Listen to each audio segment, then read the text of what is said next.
In the year 1813, in the fine old Thomaskirche in Leipzig, where the composer Bach had worked in the previous century, a child, Richard Wagner, was baptized. This boy was to become a most remarkable composer of music, and certainly one of the most controversial and influential figures of his day.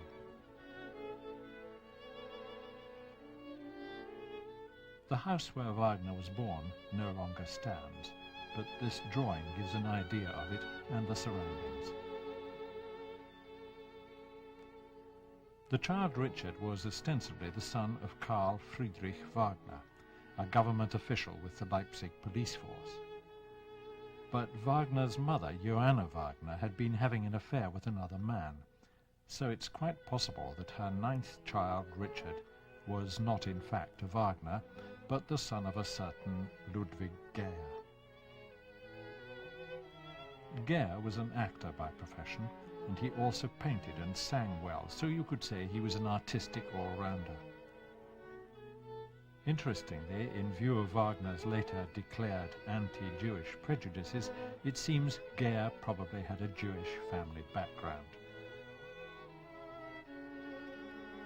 Johanna Wagner's husband died of typhoid only 6 months after the birth of Richard, so she left Leipzig and went to live with Ludwig Gehr in nearby Dresden, where he was an actor in the court theatre company. Gehr wanted Richard to be a painter and tried to instruct him to this end, but the boy seemed to have no eye for it. Gehr dropped the idea and died when Richard was only 8, and before he could have any real influence on the boy. Gehr and his wife had a friend, the composer Weber, whose works were performed at the Dresden Theatre, so music was not far away. But Johanna apparently told Weber that, in her opinion, her son was not musical. However, Richard saw Weber's opera Der Freischütz and was enraptured by it. It was a first pointer to his future. Der Freischütz is a very dramatic opera about magic, and the music graphically underpins the drama in a very exciting way, so it's not surprising Wagner was impressed by it. The most powerful influence of his early years was certainly the family connection with the court theatre of Dresden. Gehr worked there and knew everyone, and almost all of Wagner's family finished up working in the theatre in some way. Theatre life, productions, actors, costumes, rehearsals, the stage, its conventions and practices were part and parcel of Wagner's early life, and this had a lot to do with his future success as a musical dramatist. Dresden was a lively, elegant town into the bargain, and its theatre a centre of city life. It was to be this theatrical world, more even than music, which was to be the driving force in all his future work. At 16 he took lessons in harmony and learned to read a score. He never mastered the piano, but that didn't stop him beginning composition lessons under a teacher called Christian Theodor Weinlich. Mendelssohn was the ruling musical genius of the time, and Wagner sent him a symphony he had written. Either Mendelssohn never got it or was not impressed, but he made no response. Wagner was mortally offended and disliked Mendelssohn from then on. For a year he worked at Würzburg, coaching soloists and orchestras at the Opera House. It was just the experience he needed. While here, he wrote an opera, Die Feen, the Fairies. It was never performed in his lifetime and has no distinction whatever, but it was a start. After Würzburg, he got a job as conductor of the Magdeburg Opera. He began there to establish what was to be his normal pattern for living: extravagance, debts, and massive projects going wrong. He met in Magdeburg Minna Planer, a singer, and very soon they became lovers. In 1836 they married. It was a stormy marriage from the start. She ran away from him after only a few months, unable to stand his way of life. But after a while they settled together in this house in Riga, where Wagner was employed as a conductor. At Riga, he began to compose Rienzi, based on a melodramatic novel by the English writer Bulwer Lytton. Rienzi has grand and theatrical scenes and was just what the public wanted, though for Wagner it was a purely commercial venture and not written from the heart. Chased by creditors, they fled to England. It was a terrible, storm-tossed journey. They sheltered in a Norwegian fjord. They were sick, they were hungry, and after only a few days in London, they set off for Paris. In Paris he met Meyerbeer, King of Opera in France. It is uncertain whether Meyerbeer helped or, being jealous, hindered him. Anyway, the Paris Opera would not take Rienzi, though, on Meyerbeer's suggestion, the Opera House at Dresden did.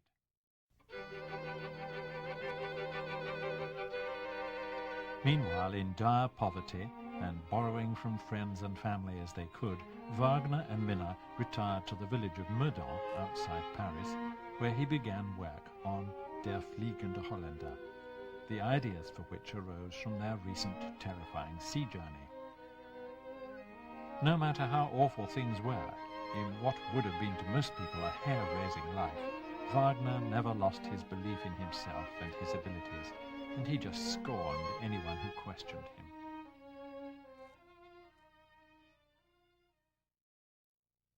They went back to Germany, to Dresden at first. Wagner was 29, and at Dresden with Rienzi, then Der Fliegende Holländer, and later Tannhäuser, Wagner's astounding operatic career was launched. In Der Fliegende Holländer, Wagner achieved something of what was to be the hallmark of his greatest works, a synthesis of music and drama evolving around an aspiring heroic figure. But in 1848, his open sympathies with the revolutionary ideas sweeping across Europe got him into hot water. He had spoken out against the Saxon monarchy, so he had to flee to Switzerland as a political refugee. So Wagner and Minna, and their dog, of course, Wagner couldn't live without a dog, were soon on their way to Switzerland, a country that was to be a safe haven for Wagner for many years. They settled in Zurich, a rich, comfortable place where all the locals talked German but had Republican politics. Wagner wasn't much good at foreign languages, so it was an ideal place for him to live. Meanwhile, Liszt was at work on a production of Lohengrin at Weimar, and it was a tremendous success there in 1851.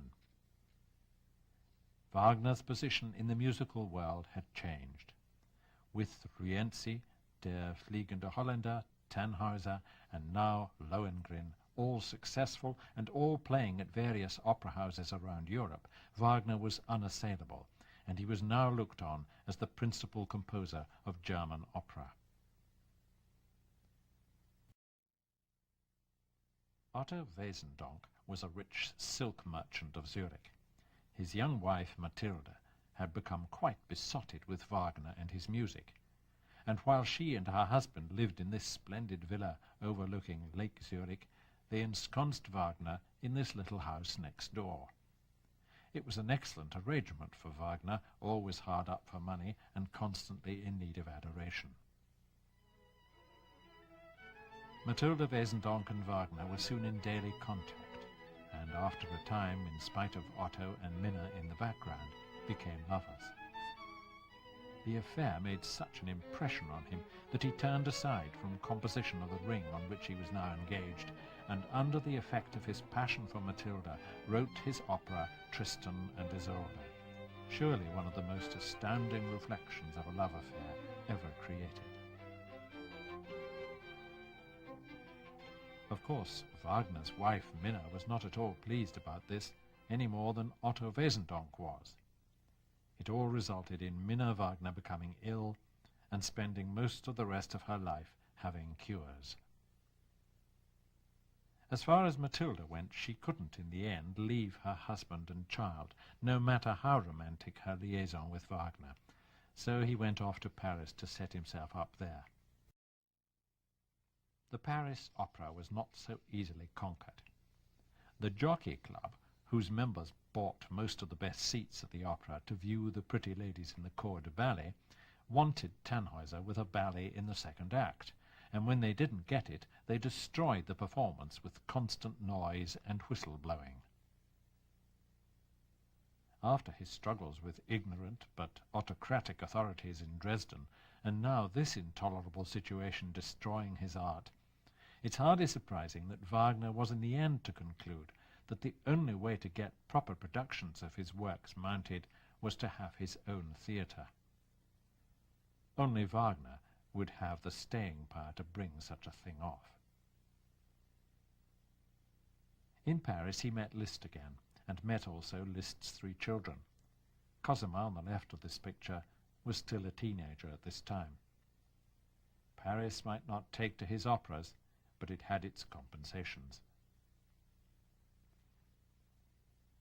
After 3 years of travel, conducting and supervising productions around Europe, Wagner's next resting place was Munich.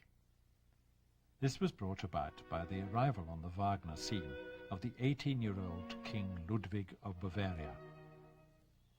He was already known for his extravagant ways, particularly when it came to building castles for himself, and he was widely known to be homosexual. He vowed his love for Wagner and offered his financial help and protection. Whatever strings might be attached, Wagner could not turn this down. Wagner already had Cosima in tow, although Minna was still alive and living in Dresden. Cosima had, however, married Hans von Bülow, a young conductor and an enthusiastic supporter of Wagner. Ludwig set Wagner up in a sumptuous home in Munich, and Cosima had Wagner's child, which von Bülow accepted as his own, out of loyalty to the maestro, presumably. Wagner accepted all the adulation as his due, and he saw the relationship with Ludwig in this castle as simply a way of gaining his major goal, namely the building of a theatre, where his music dramas could be properly performed for the first time. In any case, why should not the King of Music hobnob with the King of Bavaria? It was all very good for the ego. Meanwhile, Tristan and Isolde had its premiere in the National Theatre in Munich. It was, of course, a reflection of his love for Matilda Wesendonck. Tristan and Isolde was about 2 friends loving the same woman. In spite of the success of Tristan and Isolde, King Ludwig thought it the greatest of all Wagner's works. Ludwig's ministers and the police finally got tired of Wagner's excesses and had him turned out of Bavaria. He settled back in Switzerland in the villa Tribschen on Lake Lucerne. The ever-faithful Ludwig paid the rent. Minna died, and Cosima came to join him, bringing her 3 daughters, 2 of them by von Bülow.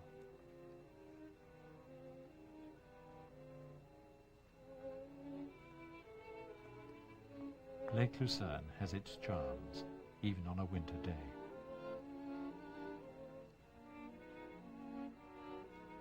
Wagner took great pleasure in rowing on the lake, and a boathouse and pier were a delightful convenience.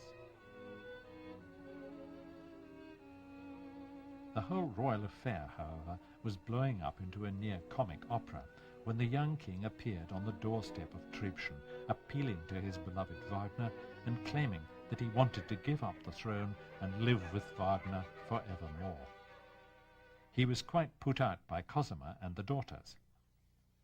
Even Wagner had difficulty in persuading him that Cosima meant nothing to him, and Ludwig was still the center of the universe.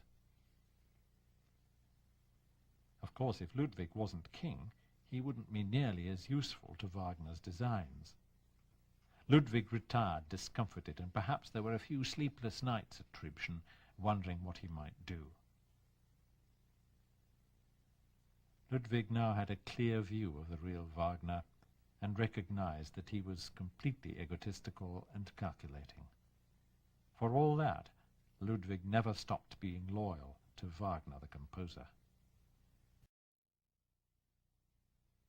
Die Meistersingers was produced in June 1868, and its remarkable charms had a great effect on a public ready for any expression of German nationalism. In only a few years, Germany was to become one nation for the first time. Wagner's next interest was in the philosopher Nietzsche, about 24 when Wagner met him in 1868. Nietzsche was quite infatuated with Wagner and Cosima, and Wagner tried to use Nietzsche's academic reputation to bolster their own. It didn't work, however, and in fact Nietzsche's reputation suffered from his friendship with the Wagners. To do the operas his way was still his goal, and he began in earnest to realize his dream of a specially built opera house. The place he chose was Bayreuth.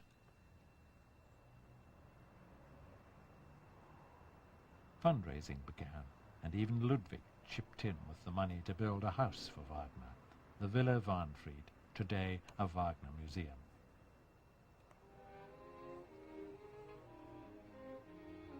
Wagner and Cosima were later buried in the garden here.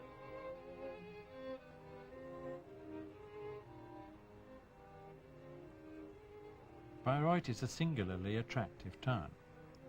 In fact, there was already a good theatre here, but its ornate Baroque decoration and restricted stage facilities Wagner found too great a limitation for his ideas, so a new theatre was planned. The site chosen for the new theatre was some way out and on a hillside overlooking the town.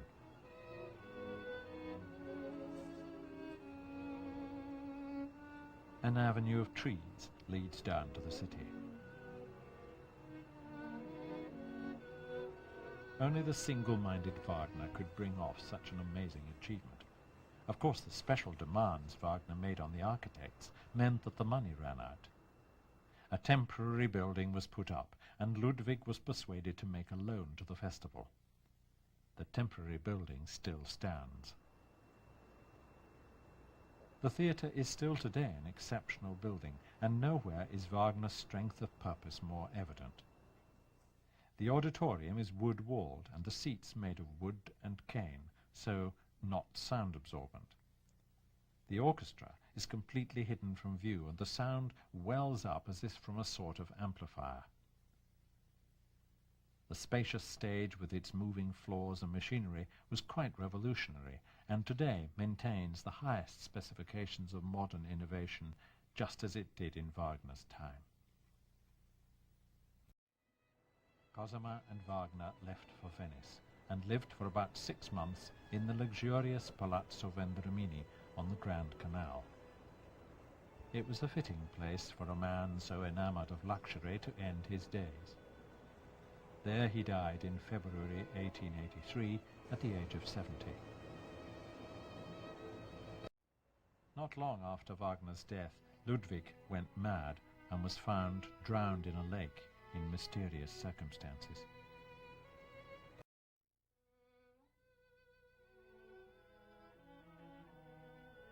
Richard Wagner's mature musical output was opera. Music drama was his preoccupation from his earliest years, and indeed it seems he could hardly write anything of significance which did not have a dramatic idea behind it. However, there are some songs and chamber music and piano music which are worth mentioning, apart from the operas. Operas. There are 13 complete operas. The earliest of note is Rienzi, completed in 1840, very much in the style of the times. Der Fliegende Holländer, known in English as The Flying Dutchman of 1841, is the first opera of Wagner's maturity. He always wrote his own librettos and was as much concerned with the dramatic content as the music. Tannhäuser of 1844 develops his interest in mythology. It gave him free rein to handle great themes in a non-realistic way. Lohengrin, completed in 1848, is a further advance towards making opera more of a continuous tone poem rather than a series of disjointed arias or set pieces. There follows a sequence of 4 operas known as Der Ring des Nibelungen, The Ring of the Nibelungs, written between 1853 and 1874, a period of more than 20 years. Looked at boldly as a libretto, it is a huge, ungainly interweaving of philosophy and ideas with mythical godlike characters who have earthly desires and failings, but that is without the music. It might be said that the music itself is the main protagonist in these astonishing works. To be caught up in them is to be caught up in most of the threads of human history. The 4 operas of the Ring are Das Rheingold, Die Walküre, Siegfried, Götterdämmerung. The operas are usually performed on 4 consecutive evenings. In the middle of writing The Ring, Wagner was having an impassioned love affair with Mathilde Wesendonck, and he wrote Tristan und Isolde, an extraordinary outpouring of music set around the love of 2 friends for the same woman. Providing you can respond with the right amount of abandon, it is impossible not to be swept away by this music. In Die Meistersinger von Nürnberg, The Master Singers of Nuremberg, completed in 1867, Wagner returned to a more formal style of opera, not because he renounced music drama, but because the story called for it. It has rich characterization and wonderful tunes, and is splendidly entertaining. After The Ring came Parsifal, a final mythological drama, full of the conflicts that beset man, religion, nationalism, race, and perhaps because he was old, he did not have the power to resolve them as he might have done in the past. But Parsifal has its great moments. The essence of Wagner has to be Tristan und Isolde. In it he uses the orchestra and the voices and the dramatic situation together in a unique and overpowering way.